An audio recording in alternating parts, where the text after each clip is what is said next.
Sometimes, do you ever meditate, Dustin Kava? I know it's because cannabis. I know it's a brand new episode from Wayward Media, but I just have to know off the rip. Do you meditate, Dustin Kava? And if you meditate, do you make audible noises, or is it something you are, kind of a silent but deadly meditator?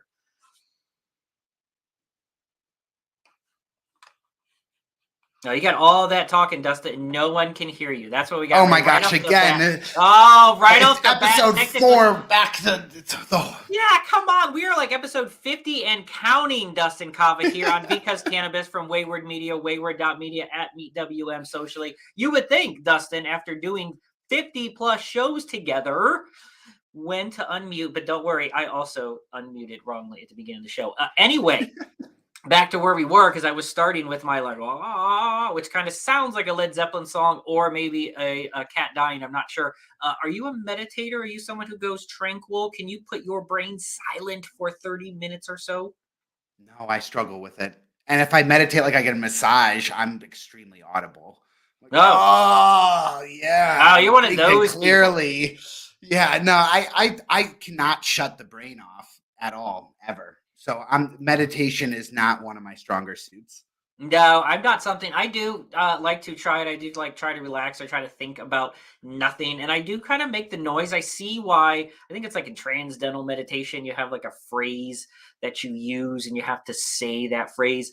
But it always like the act of like thinking of like the waterfall falls briskly in July feels pretentious to me. It just feels a bit pretentious. It feels a bit, it's like when people call you, like, do you like to be called Mr. Kava? Like when someone says Mr. Kava, does that bother you? Are you like, it's Dustin? How do you roll in the prefix world, Dustin Kava? I do not look like a Mr. Kava. I don't look like a Mr. anything. So no, the hair, I got a lot of hair to stand up on the back of my neck, when it does stand. And yeah, no, it makes me cringe a little bit. I don't have any authority to be called Mr. No, I don't mind it, though. I've been called Mr. Wehman, as an instructor at the Cleveland School of Cannabis and other places. So I get that. I like to call people Mr. kind of unironically, but, not like in a Mr. Anderson from the Matrix way, but just kind of like Mr. Kava, like just like a Mr. A to do that. But I feel it is a bit pretentious to correct someone. Right? Like when you go to, I always think of like doctors, like, people that go to school a long time, like doctors and lawyers and things, like they always have to correct it. Like, excuse me, this is, it's doctor. Do you think they're within their right? Like say a doctor and you're like, hey, Mr. Jones. He's like, excuse me, Dustin, it's Dr. Jones. Would you get annoyed by that? Or do you think that person has earned the right to correct you on their prefix and on their title? Yeah, I in my heart says absolutely. If they want to fucking wear a t-shirt that says call me doctor, like I think that I really, yeah, you've earned it. You've genuinely earned it. But me, I build fucking cannabis websites. I haven't earned the right for any of that. Like there's not, there's just that 12-year, 15-year commitment to a cause, and usually to something that substantially is helping a lot of people. So like, I think they have every right to tell me what to do. Well, what I want to know, which I guess brings us to our guest. Welcome, by the way, David Patton. You are a Mr. Patton, and you are also a lawyer. We'll put you as we don't have a fancy title for you. Maybe just like a cannabis legislative and legal expert. Does that work for you, David Patton? Sure, we'll go with that. Hello, Mr. Kava. And hello, B.C. Oh, you get a Mr. over there. Is there something? We'll get to all your backstory. We'll get to why you're on Because Cannabis from Wayward Media at MeetWM on your social media networks. We'll get to all that stuff. Please subscribe, by the way. We'd appreciate that. Is there a thing in the lawyer world? Is there like a title? Do you get to earn a title? I don't know if I've ever heard that. I mean, you get maybe a suffix. You get like letters after your name as a lawyer. What's the pretentiously thing for a lawyer to put in their title and emboss on their business card? That would be Esquire. Oh, Esquire. Is that where Esquire comes from? It's a lawyer thing? John A. Smith, capital ESQ period, Esquire. But you know what? I never use it because I think it's dumb. Because, well, You really want to know why I don't use it? Please. All right, I am an Irish nationalist, which means I hate monarchy, which means I reject all royal titles. And Esquire, it comes from that, that monarchy concept. And I don't know why American lawyers started using ESQ. I think it's because the lawyers didn't have their own title, and all the PhDs don't think we're real doctors. See, it's a title thing, right? It's 100% a title thing. Yeah. Yeah, it's the way. Right. And I mean, after my ancestors have been oppressed by monarchy for nearly a millennium, the last thing I'm going to do is, tack on Esquire after my name. We go deep exactly. Here. We go deep to open the show. We go deep into the monarchy of the American society and our English culture and the use of suffixes and prefixes. I never really I'll tell you the first thing, and it's probably my age, I guess. When I think of Esquire, I always think of Bill S. Preston Esquire from Bill so do Ted's I. Excellent Adventure, right? Ted Theodore, which is the first time I think I heard Esquire, and I don't know if I really knew until just now. I was today's years old, thanks to David Patton, because of the Esquire thing. So it's not a earned title. It's not something that's well known. Like they don't give you like a plaque that says you're now an Esquire. They don't put you on the knee and like knight you with like a big law book that you are now an Esquire, David Patton. Exactly. Now, the royalty, like in England, for example, they still have knights, but, instead of being a warrior fighting for the king, they give them to musicians. Paul McCartney, yeah. Terrible. Yeah. If England gets invaded, they're screwed, right? Paul McCartney and like John Williams are not going to protect you, right? Like that's not going to happen. Elton John is not going to come in while some dude's riding a dragon and like save you. Unless it's like one of those sing-offs. Maybe Sir Patrick Stewart, Captain Picard, could save the realm, but with that, you got to kneel before the king, and he has to tap you on the shoulder with a sword and. Rise, Sir Dustin Kava, and be recognized. But you know what? Under American law, American citizens aren't allowed to accept royal titles. So, which is an even dumber reason why lawyers run around calling themselves Esquire. So, yeah, I hate it. I don't. Are you going to get in trouble in the lawyer world? Just call me Dave. David Patton, cannabis legal expert, I guess, cannabis legal person. You work for a lot of different places. You have a lot of different things, David, that we talked about a little bit. You work for a couple different agencies. You've had cannabis law. You've been focusing on that for several years, since your son. And so let's start there. Let's just kind of do a brief introduction. I know I've spoken with you a little bit. There's an old episode of Wayward Planet. Check that out. Yep. One of David's and I's first conversations. Let's go with there. Let's just learn a little bit about you. Let Dustin get to know you a little bit in the audience for Because Cannabis as well, kind of why you got into cannabis law, and then we'll go from there. Okay, sure. Well, look, I smoked weed in high school like everyone else did. Pretty much everyone else did. And then I joined the Army when I was 17, and I served 5 years. And when I was I was on active duty. It was not National Guard or anything. I was full on U.S. Army, and they had drug screening. So we were subject to random drug testing. So I didn't use any cocaine, marijuana, nothing when I was in the military. And then I got out. And I started college when I was 22, and I was older than the average freshman, 5 years older. So I was kind of out of the party scene, and I've always been libertarian. I mean, I don't really care what people do, on their own time with themselves or with consenting others, as long as they don't hurt anyone else. So but I was out of the drug scene, and that remained so up until through college, law school, and then even on when I started working as an attorney. That all changed in 2013. My son, he was 6 years old at the time. He's now 15. He had a seizure out of the blue, grand mal seizure. It was terrifying. It scared the hell out of us. There's no family history. How old at the time? He was 6. He had just started first grade. Wow. And he just had his 8th anniversary, 8 years without a seizure. about 3 weeks ago, 8 years. Yeah. But here, to go back to September of 2013, he has this seizure. And for that first year, none of the medications that the neurologists were giving him were controlling his seizures. He wasn't a candidate for surgery because of the types of seizures he was having. Mm-hmm. And our doctor didn't tell us at the time, but our doctor told us later that he thought our son was going to die because this was such I think they use the term idiopathic, which is fancy talk to mean the doctors don't know what the hell's going on. So we had treatment resistant seizures. And, the thing about epilepsy that, I think a lot of people don't understand who haven't had any experience with it is, it's not as if you have a seizure and then you just shake it off and you're fine. That's not the case. Whenever you have a seizure, there's brain damage, there's neurological damage. My son, after about 500 seizures over the course of a year or so, he couldn't feed himself with a spoon when he was 7, and I mean, that's something that a 2-year-old should be able to do. But I mean, and at that rate, you're full time. Like there can't be a moment that you are not with him. It's so often you have no.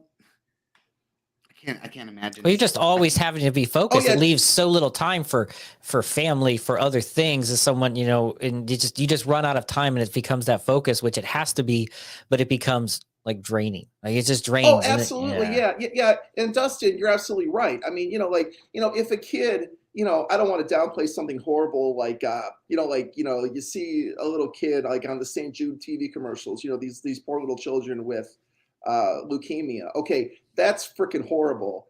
But but epilepsy is horrible in a different way because you're right, Dustin. At any moment, the kid could have a seizure. We were just my wife and I, and actually the whole family, because we have 3 other kids, and having one kid who's really sick like that and going through something like that. I mean, it affects every other member of the family. So my wife, who happens to be a physician, did some research and she discovered something called cannabidiol. So she comes to me one day in 2014. Okay. All right, yeah, CBD. Right. And she says to me, hey, there's this thing in the marijuana plant that doesn't get you high. And I knew nothing, I knew nothing about cannabis at that point. And I was like, what are you talking about? Of course it gets you high, I mean, this is before I learned about cannabinoids.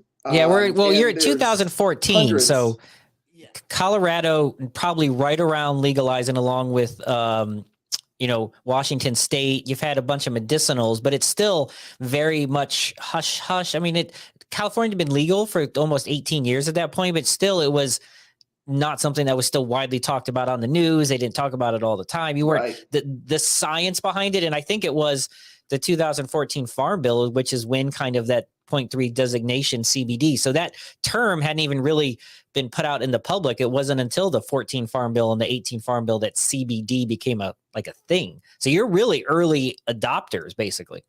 Oh yeah, BC, that's exactly right. Because now, you can go to any store. I can go to Giant, Sheetz, or talk to a doctor about it. Even you couldn't even have that conversation with the doctor without repercussions in some other way.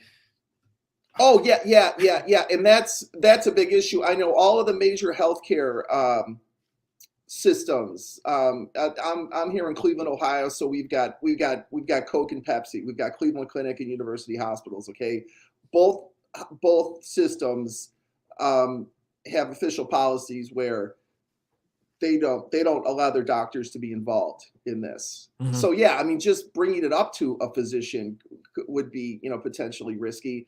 The only place you could get CBD back in 2014 was you had to go out to Colorado Springs and go see the Stanley brothers. And that's a really fascinating story if you guys aren't familiar. Would you want me to go into it, or? Yeah, I know for sure. Yeah, please.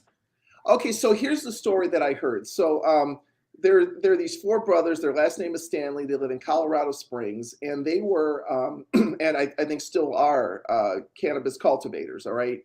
Well, they developed this plant. Charlotte's Web. I swear it's Charlotte's Web. Yeah, that's exactly right, Dustin. Right. So they developed this plant that was very low in THC. And the story I heard is that the Stanley brothers tried it and they didn't get high. And they thought, okay, this is a failed experiment. This is a bust. So they called it Hippie's Disappointment. Okay. That's a great name. Right. So they got this plant, that is, very low in THC, very high in CBD. Okay. At the same time, there was this little girl named Charlotte, and she passed away a couple of years ago. But her epilepsy was even worse than my son's epilepsy. Charlotte was this little tiny baby, like just maybe a couple months old, and she was having dozens of seizures a day, and was just really profoundly sick. I mean, just a really, really horrible case of epilepsy.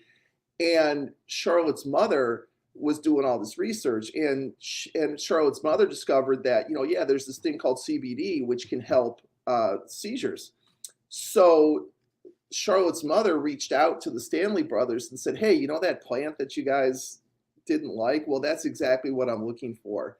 And so those two got together, and the Stanley brothers started working with that plant again to create a CBD-rich cannabis strain. Mm-hmm. And they started a charity and all this other stuff. I can tell you, I have to be careful because I don't want to incriminate myself, but without admitting guilt or liability, I can tell you this. I did go out to Colorado Springs back in 2014, and I flew into Denver, rented a car, drove to Colorado Springs. I went to the Stanley Brothers offices. I met two of the Stanley Brothers, and it was a fascinating experience because I met a family who had a child with treatment-resistant epilepsy. They were originally from New Mexico. They moved to Colorado so that they could have access to CBD for their kid. Mm-hmm. So it was just a really, it's like, that, wow, what a thing to be, have to play a small part in. So, got back to Ohio, and then I became a pro-medical marijuana activist. And that's when I started getting involved in the local normal chapters. I got involved with the Ohio Patient Network. And then that's when I met some of the people at the Cleveland who would go on to establish the Cleveland School of Cannabis. That's how BC and I met. So, yeah, absolutely. And so that was my entree into the cannabis world. It was as an activist. And then in 2016, when Ohio passed its medical marijuana law, that gave me the opportunity to pivot my law practice into cannabis. And here we are. I was, 7 years later almost, and I'm still at it, and it's amazing.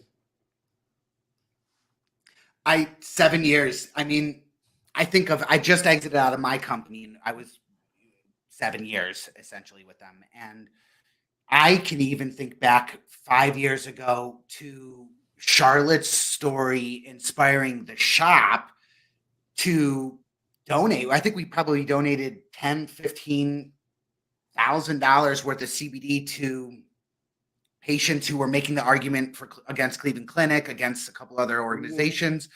And it was amazing to see. It's not amazing. I could see that conundrum that the parents were having, which was, I can't do this here. I think we really are going to have to up and move states. We are going to have to move to Colorado and to just treat our one child, even though we have 4 other children that have to go along with this. And just that the amount of barriers for the last 10 years for parents it's almost seemed insurmountable when you're in the thick of it, when you don't have an advocate of someone who can help voice for your child or for your child, and it's kind of all on your shoulders. And I think it's a powerful thing that you chose after something like that to start being that voice for others, to be able to make the argument that, think something needs to change, or that something, whatever the case may be, a business should exist. Oh, absolutely. Absolutely. I think that it's cruel and it's stupid that some people have a problem with medicinal cannabis or recreational cannabis for that matter. one of the things I did when I got into the industry was I had to answer to my own satisfaction, how can something be illegal federally and yet legal at the state level? Because the American legal system is not supposed to work that way. In the U.S. Constitution, there's this law called the Supremacy Clause, and that says that federal law trumps state law. And if that was ever in doubt, it was resolved by the U.S. Civil War.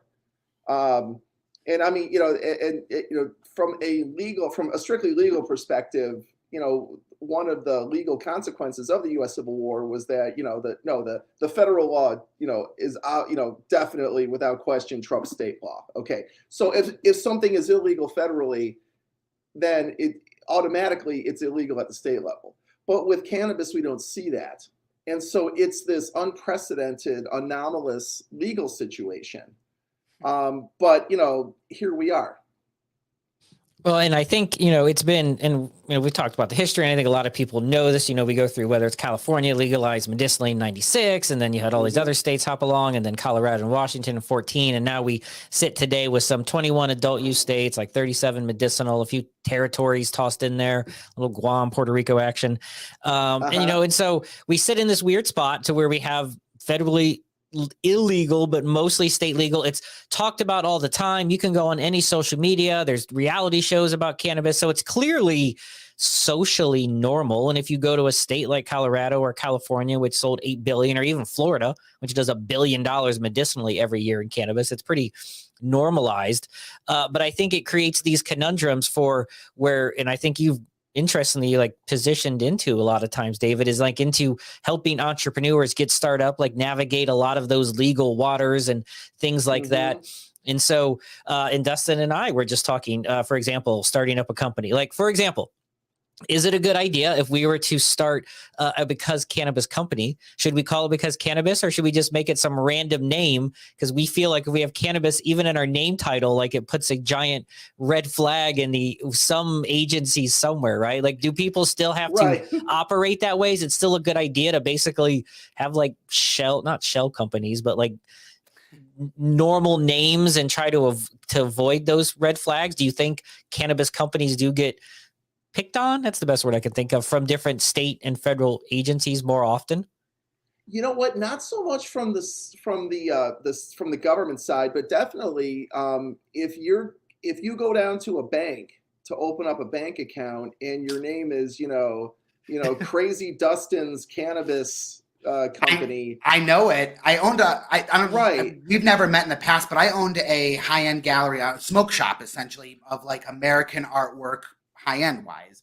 And when we deposited millions of dollars in the bank account, and they still would not give us $1,000 credit card for us to use and act like a normal business. It took me 25,000 hours of work and building the development side of the websites in order to have a credit card processor legitimately allow me to process credit cards for a pipe, which wasn't explicitly being told it was even for cannabis. It was a tobacco pipe or a pipe in general, and even down to our name, when we were thinking about naming the brand, we named it Inhalables, but we ended up spelling it in such a way that you couldn't even tell what the hell it was. It almost looked like Inhables, or for the first 2 years, the community kind of thought that we were like an independent convenience store or something, tucked away in this thing. So it helped serve in certain ways until the bank actually started looking at what the heck was going on. And even then, we had to make the argument. Fast forward years, when I'm trying to buy my house, that was the last thing a bank who wanted to give me a loan, they didn't accept that the business was doing well, that it was around for 7 years, that we have employees that we have consistently had on the payroll for so many, none of that mattered when it was just this perception about what you're doing and why. So yeah, the naming thing, it worries us in certain capacities. Oh yeah. Well, actually, Dustin, I think your experience is pretty common. What I counsel people to do is pick a boring name. Okay. Just pick something boring, and that's your official corporate name. Now you can go out later and get a trade name, and your trade name can be something more creative, but for your official corporate name of your, like I like to use the limited liability company type of corporate form, but your LLC should be boring. Your LLC name should be boring rather, because that's what's going to be on any formal document. Like, so you sign a lease, it's not going to be Crazy Dustin's cannabis company. It's going to be, B.C. Wehman and Sons LLC or something, just sounds something. like a moving company. Sounds like it's does, contractor right. work. Yes. Yeah. But that's part of the point. Right. Now, I heard a story. I don't know if it's true because the guy who told me the story is a pathological liar, but it's still a great story. That casts a lot of doubt onto your story. It's still a great story. It's still illustration points. Okay, so what he claims is he was operating a dispensary, a medical marijuana dispensary in Michigan, and he had an account with a bank that was a regional bank. They were federally chartered. They were operating throughout the Midwest. So, every day or so, the manager would deposit the money into the bank. And this went on for months, no problem, okay? Then one day, the manager wears a hoodie with a cannabis leaf on the back, okay? She makes the deposit with wearing that. A little while later, they get shut down. The bank says, we're not going to do business with you. So, putting two and two together, they figured, oh my God, this is how they figured out that we're a cannabis company. Mm-hmm. I know it's almost a rite of passage and badge of honor to have your account shut down. Which we have, yes, many times. Everybody we dealt with has. Yeah, exactly. I'll name names. KeyBank, okay? All right? To hell with KeyBank, all right? Those KeyBank, First Merit, Chase. No, we are putting the financial institutions on blast today. I have family at PNC that are like, you look up and they're up there, and even they were like, fuck you, Dustin. Like, you wow. The banks, they get mad. I just saw. Listen, so I moved back to Ohio in 2005, okay? And I had everything with Key. All of my kids' accounts, our mortgage, all of my personal accounts, all of my business accounts, okay? And then this was like right around 2017. So, in 2016, I totally, redesigned my law firm website, okay? And somehow, can I work blue? All right. You can say whatever you want. This is how we roll. You are responsible for your own words, David Patton. So whatever you say, just know someone else may hear it. If you're lower middle management asshole at Key Bank evidently looked at my website and said, "Oh my God, this guy is providing legal services to the cannabis industry." So they shut down my business accounts. I've been with them from 2005 to this was like 2017-ish. Okay. I've been with them for a long-standing customer, and they shut down my accounts. And then a year later, they shut down all of my personal accounts, all of my kids' accounts. Yes. The only thing those bastards kept was my mortgage because, I still. It was going to take them a little bit more work to kind of finagle out of there and move away. Right. Yes, exactly. That one takes a little bit after lunch, so no thank you. I mean, it still happens. I just saw, we had a past guest. We had Andrew D'Angelo, right? Andrew D'Angelo, who's been around cannabis forever. Most banking institutions, he just posted, I think it was on his LinkedIn, that one of his retirement plans or something like dropped him because of, they just now realized, oh, he's in cannabis. So it is interesting that it feels like, once again, you still have to walk carefully. It feels weird though. And I think, do you get this feeling, David, like in a lot of the worlds you're in, whether you're teaching at Morehouse or whether you're traveling to Jamaica to do your consulting work down there, like you are all over the place and you deal with, similar to Dustin and I, everyone that you talk to is pretty much in the industry, and you talk about it. You don't think about it. You wear those cannabis shirts until, like me, one day I'm going to pick up my daughter and I'm like, oh shit, I gotta button the shirt up. I actually have a spare. Right. I keep a hoodie in my car, not as much, but with time I was always picking my daughter up at elementary school, and I'd keep a hoodie because I'd come from the school or wearing a cannabis shirt. And it's just, and we've said this before, but if you had like a beer shirt, you wouldn't do it. But with the cannabis shirt, you're just like, I don't want the questions. I don't want parents not letting them, when I've had this happen, parents not letting their kids come over to my house to spend the night because of what I do, right? Just the fact that we talk about it, right? We don't advocate for it. We just literally talk about it like this. Like there's no We're not selling it. We're not glorifying it. We're actually Right. saying how much of a pain in the ass it is to work in the industry. But Yeah, it is that's weird. right. Those notions they stop people. So you have to be careful with that. Have you found yourself like in legal situations, like shunned because you're the weed lawyer? Like do people write like messages anonymously about the weed lawyer? You know what? You get Yes and no. So the worst example, well, first of all, you're right, because, in our world, and I mean us and everyone else who's probably listening, we deal with weed 24/7, 365. Okay. It's very not normal. a big deal to us. Yeah, it's just a thing. Right. It's just like if we were, I don't know, like if we were like, in the pizza business, we'd be dealing with pizza all the time. Okay. Or whatever, Okay. So we're so desensitized to it. Now, about 3 years ago, Case Western Reserve University in Cleveland, their law school had this little program called Non-Traditional Careers in the Law, and so they invited me to speak on this panel. And so I was there for cannabis. There was another guy there who did video game law, which apparently is a thing. Like that's a thing. Yeah, I guess people have there are professional video game players. Like people make a lot of money doing this. So now there's laws around it. I guess that makes sense. But yeah, so these were people who were lawyers, but they weren't working in the traditional law firm. Yes. Okay, well, there was a guy on the panel when it was my turn to talk, and this guy was an asshole. Okay, he was and look, you know what? I don't care. I'm going to name names. Okay, this guy used to be a tobacco defense lawyer at Jones Day. Okay, and if you've ever dealt with Jones Day, you know exactly the type of person I'm talking about. Okay, so when it's my turn to talk, this guy next to me just interrupts me, hijacks my moment, and starts telling these law students that, you better not get involved in cannabis because you're going to be on double secret probation. Yeah, he actually used the term double secret probation. Oh, he went with the double secret probation. That's not a real thing, sir. That is a made-up line from a want movie. a stamp with that on It's it. from Animal House, and that movie came out like 1980? Yeah, timely reference, Grandpa. So Even anyway, his references were whack. That's what we're saying. right. So he's like, you law students better not get involved because you're going to be in trouble. And I'm just sitting there. I started shaking my head, and then like the students started laughing at him. But what was so remarkable about that was, when I meet somebody, whether they're, in the legal profession or just generally, and they've got a problem with cannabis, like, they think it's the devil's lettuce. To me, that's like meeting someone who thinks the earth is flat.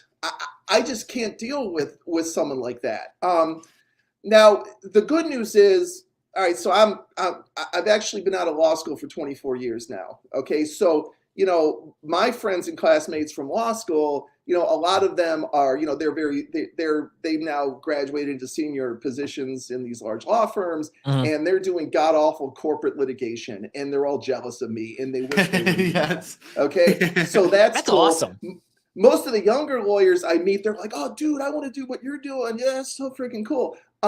So yeah, it's I rarely meet a lawyer who's got a problem with what I do.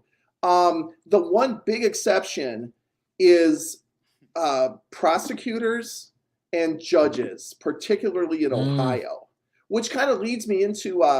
Did you guys want to hear about some of the pro bono work I've been doing recently? Yes, definitely. Yeah, please. Okay, because this will illustrate the obstacles that we have here. So here's the situation, all right? You have a medical marijuana patient. He gets convicted of a crime, all right? The judge sentences him to probation, not prison, probation. It's also called community control, but I just call it probation just to keep it simple. Okay, then the judge puts on the probation condition, no marijuana. Or something like that, no THC, Yes. marijuana for you. Yeah, no drugs or alcohol, or even around certain, yeah. Oh yeah, yes. Oh, and don't get me started because some of these probation conditions are so onerous. But the one that I'm interested in is no THC for you. Okay, then later the medical marijuana patient who's now on probation will file a motion with the court, and he'll say, hey, look, I've got a medical marijuana card. It's legal in Ohio. This is a state court case. This isn't a federal criminal case. I want to use medical marijuana lawfully while I'm on probation. and the judge says no. Okay. Well, I have 2 of those cases that I'm litigating right now. Okay. One's in Portage County. The other is in Tuscarawas County. And the resistance and the shenanigans that the courts and the prosecutor's offices are doing is, I find it appalling, because what's happening is the judges, in my view, are not following the law. They are personal. It's a personal opinion being applied on it. It's like, yeah, thank you, Dustin. Yeah, that's exact. Yes, they are applying their own personal views. Okay. Yeah. And here's why this is bullshit. Let's say, I'm going to go out on a limb here, but my understanding is, I think it's, is it the Jehovah's Witnesses who don't believe in blood transfusions? Yes. 100%. Okay. So let's say I'm a judge and I'm a devout Jehovah's Witness. Okay. And I've got a guy in my courtroom who's on probation. And I say to this guy, you're not allowed to have a blood transfusion. Oh, even though it's legal in Ohio and your doctor says you need one, no blood transfusion for you. Okay. Could you ever imagine that happening? No, obviously not. No, right. But exactly. But it's not just on a probation. The same thing is happening with cannabis. And I say, why? Well, and it's not just probation. It's like, I've seen it applied in when we were making arguments in court about my son, when I'd split up with his mom and we were going in front of the judge, that's exactly how that was. It was, you own a head shop. I know exactly how you do and why you do and what you do. And because of that, I had absolutely no say in court at all. And even when and then getting my medical card, I thought maybe I would have a little bit of protection again in court later on. And it does not work that way in any capacity. And so I could see it. It's probation, it's child support. They're just applying it to every judge in every scenario as if it has the word cannabis with it. Even we had a customer who worked at a cultivation facility, had his card by the state that says he's able and allowed to smell like this in his car. And the officer pulling him over and saying, no, that it doesn't matter. I'm searching your car. I have, all probable cause. And causing issues with that. So it does, I can feel that being played out in my own personal life and everyone around me. Right. And this is all public, so I can talk about it. I have to be careful to control myself because. Yes, I think so. Well, it is illegal for lawyers to criticize judges. Okay. I don't know if I knew that. Is it really? It's illegal? Oh, yeah. Like. Oh, we can have our law license suspended or revoked even if it's. Do you not want to get your law license suspended for our podcast? You know what? All past conversations that we've had so far were not criticism of any judges anywhere. We could be critical. I can be like, that judge is an asshole. I can say that. Oh no, BC and Dustin, you're allowed to say that. I don't know any you judges. Still have your First Amendment rights. Lawyers have curtailed First Amendment rights with respect to judges, but I'm going to keep this completely factual, and I will leave it to you guys and the viewers and listeners to make up your own minds, okay? There was a judge in Portage County. Her name is Becky Doherty, okay? In her, it's not her courtroom. The courtroom belongs to the people of Ohio. In the courtroom in which she is assigned, she has placed a sign which reads, quote, marijuana is still illegal, close quote, okay? Wow. That feels like open court a year ago in open court. My client, I was not his counsel yet, but his previous counsel said to Judge Doherty, Your Honor, my client has a medical marijuana card. Judge Doherty said, I don't want a medical marijuana card. A medical marijuana card means nothing to me. Close quote. Now, those are factual statements. I offer them without commentary or editorializing, but like I said, I will leave it to the public to decide what to make of that. But that's what we're up against. Gosh, and that patient already fought to get the darn card in the first place. It wasn't like it was just a $50 fine. And that they just handed him the card. He had to have 2 years worth of medical records. He had to go to an authorized, doctor. There had to be, consultations prior. It's an ordeal. And to go through that when you're in pain or going through some other ailment in which the card is for in the first place, it's just this secondary thing. It's just, again, it seems insurmountable at every turn. Exactly. Right. And, but all the, what's been happening in these cases is, in my view, the courts and the prosecutors are putting up all these procedural obstacles to avoid deciding this issue on the merits. And has it been decided ever yet in the state? Well, that's interesting. So as I was litigating these cases, I filed public records requests with some probation offices. I also had some friends and allies who knew about some cases where probationers have been allowed to use medical marijuana.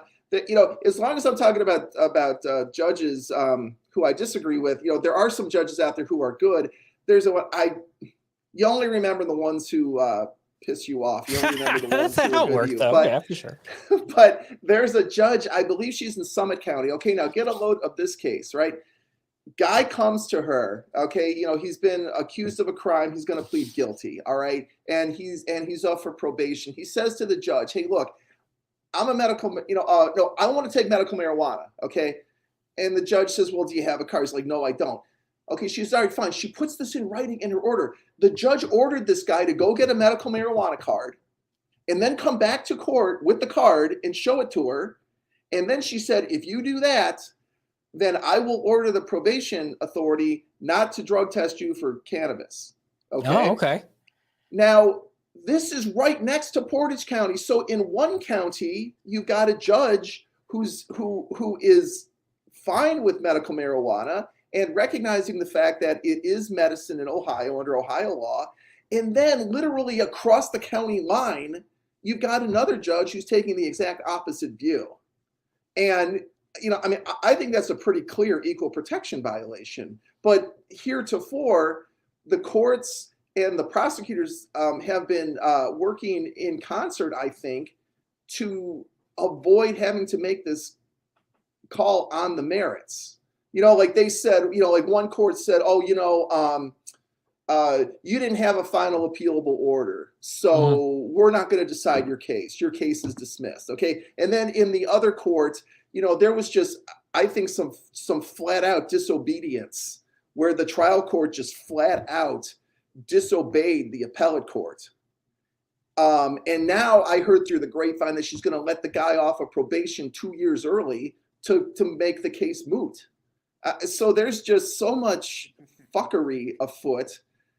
And on the law enforcement side, to deny probationers their lawful rights to use medical marijuana while they're on probation.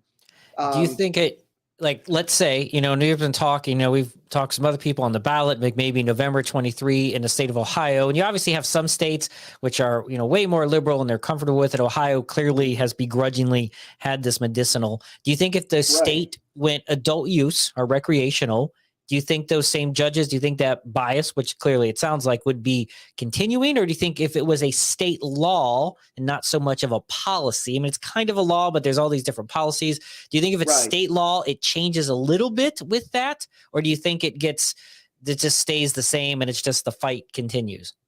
You know what? I don't think so.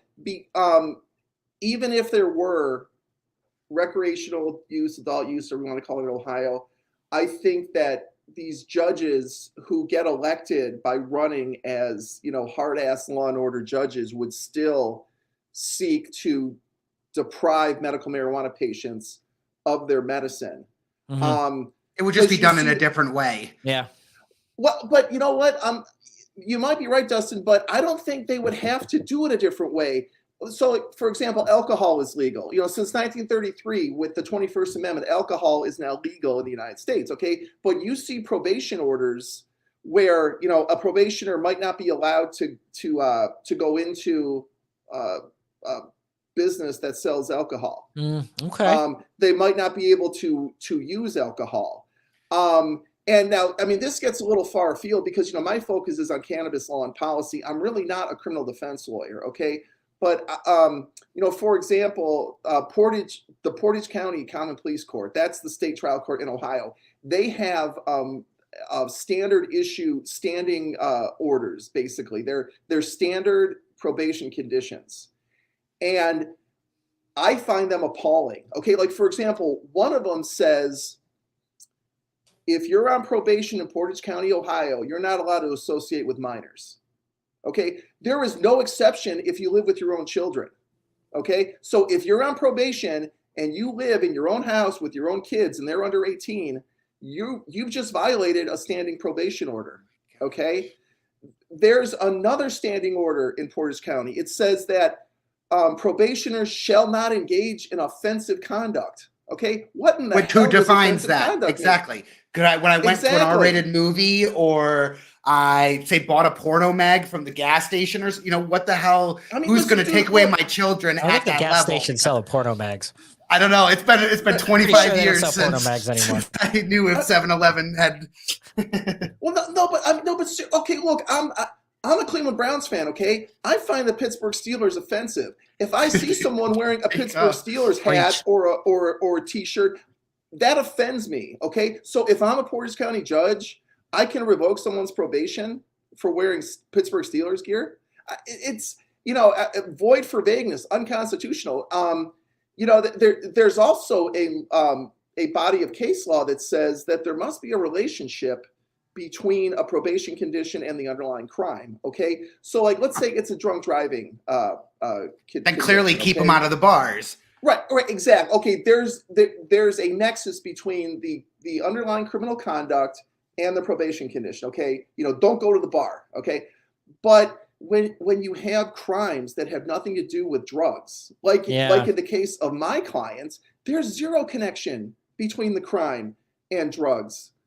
So these judges, they're violating, in my view, Ohio Supreme Court case law, which says you can't do that. But these judges seem to think that probation gives them license to micromanage probationers' lives. I mean, like, what's next? As a probation condition, hey, hippie, get a haircut. Hey, you. I've had weird asks by my probation every day. Right. Yeah. I mean, I have had some really strange asks from probation officers, and even then, you also have the idea that I can enter into my home at any time, or I may not have the money for the lawyer to make the argument for me. I am a disenfranchised individual, and to go up against some larger system in some capacity would be quite the ask, Mm-hmm. So these are so vague, and the people who are pursuing the vagueness are in a tremendous position of power. I think it's yeah. But you know what? I would like to ask the public defender's offices, why in the hell have you not challenged these standing orders? What the hell's wrong with you? Why are you lying down on the job? I mean, my God, you're not allowed to associate with children? So if I'm on probation in Portage County and I'm handing out Halloween candy, okay, I've just associated with children. Am I now going to go to jail for handing out Halloween candy? That's what the law says. But again, this gets into sort of some broader criminal justice concepts. But with respect to marijuana, for a judge to say you're not allowed to have your medical marijuana, lawful medical marijuana within the state of Ohio, and I'm an Ohio state court judge, to me that's no different than saying a probationer cannot have a blood transfusion or aspirin or penicillin. I mean, withholding medicine, that I believe is a serious Eighth Amendment violation. But the courts are preventing decisions that would address those things on the merits. But I'm not going to give up. No, I was gonna say it does get frustrating, I would imagine, like in your spot, like trying to do it. But I would assume, and I mean, I think we've all clearly seen progress. Like since the day you first started, since 2014, with your son and having to go to Colorado Springs, as we mentioned, CBD is now available literally everywhere. I can't think of a place down the street from me that between gas stations, drugstores, grocery stores, that but not in doesn't all sell. 50 states, and not in the same capacity that you think. Can't eat it in certain states. Can't. That's still, those whole regulatories. Do you think we're still, I mean, are you hopeful, David, as someone who's been doing this, who's really been in these trenches and these legal trenches and doing these things? Do you see hope? Are you getting frustrated? Like after 6-7 years now of really getting involved in this, and you've branched out a lot, as we talked about, you're working with some initiatives down in Jamaica, you've done other countries, you've done other side projects. Are you feeling positive in the direction we're in, or do you still feel frustrated because of some of these instances that you have to see and be reminded of on a daily basis, these kind of appalling personal biases being brought in versus that? Well, you know what? I wish I could say yes. See, Dustin, isn't BC, like the, Mr. Sunshine and Rainbows, the glass is half full. He's the yang. And I'm usually like, do you know how much work it took? 20,000 hours for credit card processing. Like, the pessimism comes out quite often. We are. Between us, the glass is full, right? But we each have our halves that we focus on. Well, I thought we would have significant federal cannabis reform in 2013, because that was Obama's second term. He's never going to run for office again. He can do whatever he wants. He's got the Congress behind him, and that would have been the moment, okay? But for whatever reason, Obama didn't do it, okay? And then what you had through the Trump years, you had the Republicans controlled the U.S. House. The Democrats controlled, wait a minute. No, correction. Republicans had both the House and the Senate. Okay. But what would happen is the House, even with the Republicans in the majority, would pass marijuana reform legislation. And then it would go to the Senate, and Mitch McConnell, Republican from Kentucky, who was the Senate Majority Leader, would kill it. He would send it to committee to die. Okay. Then does he work for right now? Who Mitch McConnell, I thought is like, yes, I thought Kentucky hemp. I think he is part of some hemp thing in Kentucky now. Yeah. Okay. Now McConnell was behind the hemp bill, but that's different. Okay. That's different from, because even though it feels like he's playing both sides there. Yeah, no, I feel like you're playing in. Kentucky is one of a state that's tried to position themselves like as the CBD capital. They're all in. They see the agricultural, they see the money that it can bring, and McConnell knows that. But I feel like to back the hemp bill and not the THC feels a bit like I'm going to make my money and not let you get it. You know what I mean? Like it feels. He really is. Yeah. He's approving of it, but then saying no because you're going to cut into my CBD dollars. That's what it feels like. Yeah, you know what? That could very well be it. And I know that I don't know, but I understand that the Kentucky farmers in Kentucky really wanted a hemp bill. So that's why McConnell got behind it. But when Biden got elected in 2020, you had the alignment. So the Democrats had the House, the Democrats had the Senate, and the Democrats had the White House. So, so a lot of observers were like, okay, here we go. All right. Well, you know what happened? Vice President Harris made her bones as a law and order California Attorney General. Okay. So she's not cool with weed, even though she admitted to smoking it in college. While she was California Attorney General, she was putting people in jail for doing the same damn thing. And then Biden is an old school reefer madness devotee. He still thinks, it's the devil's lettuce. He still believes in the discredited criminality theory. He still believes in the discredited gateway drug theory. And so, if you ever could get legislation, through the House, through the Democrat House, through the Democrat controlled Senate, and then up to Biden's desk, he would veto it. And then also Chuck Schumer has been bad on this issue as well.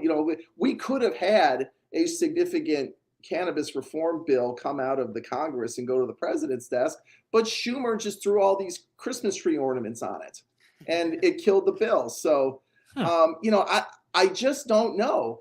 It's like if you think back to the Cold War, okay, which U.S. president went to China to meet with the Chinese Communist Party? Nixon, I thought. Richard Nixon, okay, the hardcore, war hawk.